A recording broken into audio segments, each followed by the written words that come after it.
Here we are, guys, at the Preston COVID-19 test centre. Now it must be 12 months, it is 12 months since all this coronavirus has kicked in, and my goodness, haven't they wasted some money up and down the country. There's been audits here, there and everywhere, and they're a little bit on the back foot when anybody turns up with a camera. And anyway, this is it at Berkeley Street in Preston. I can remember watching an audit done and with a tyrant finder, and my goodness, the police turned up and they've chased I don't know how many away from here, but I thought I'd just flag it up while I were out on my bike and just having a minute with a drink and see what you guys think. I mean, you know, it's the waste of money that the government's having. I mean, they put Dido Harding in charge of all this 12 months ago, and you've only to Google Dido Harding and you will see right away that she's failures in the past with Talk when she let all the well, she was in charge when all the data went missing. So I mean, putting her in charge of this, I mean, I don't know what the government was thinking about, only that it's an old pals act, but it's cost billions as this testing carry on, and everyone you look at up and down the country, there's nobody in them.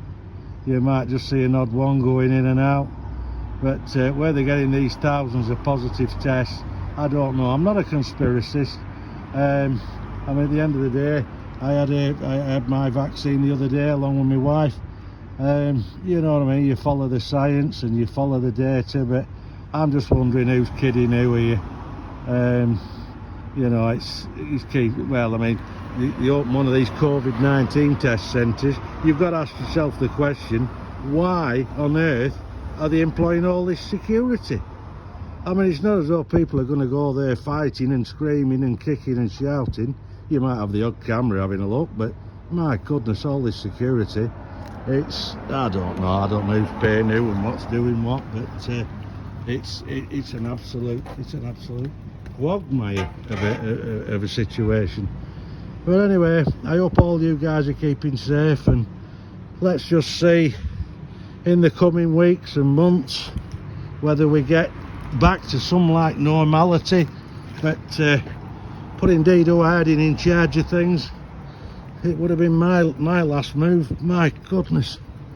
And her husband, if you Google it, her husband, Dido Harding's husband, he's on a committee that's actually on with privatising, wanted to privatise the NHS. So when you look at the money and the squander that's gone on here, I just wonder whether there's something afoot to privatise the NHS, especially, you know, I mean, the work that they put in on this. I mean, this was a new disease. Nobody knew what was what.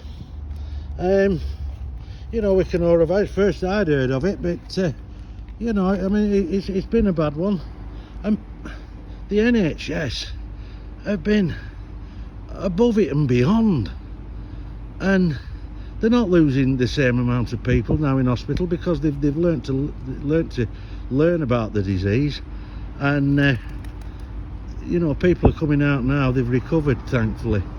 I always have a thought every day though for the ones that we've lost, and I always have a thought, was there any need to lose them? Had we just got locked down a little bit quicker than we did, stop the flights coming in and out, stop people from remote areas of the countries coming in and spreading this horrible virus about.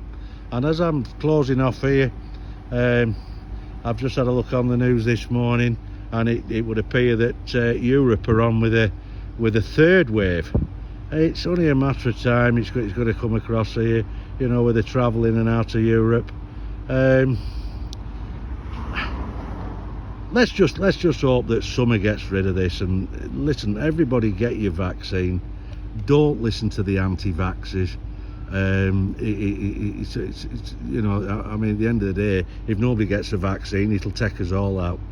But I do wonder why all this money has been wasted on these test and trace sites when there's nobody in them.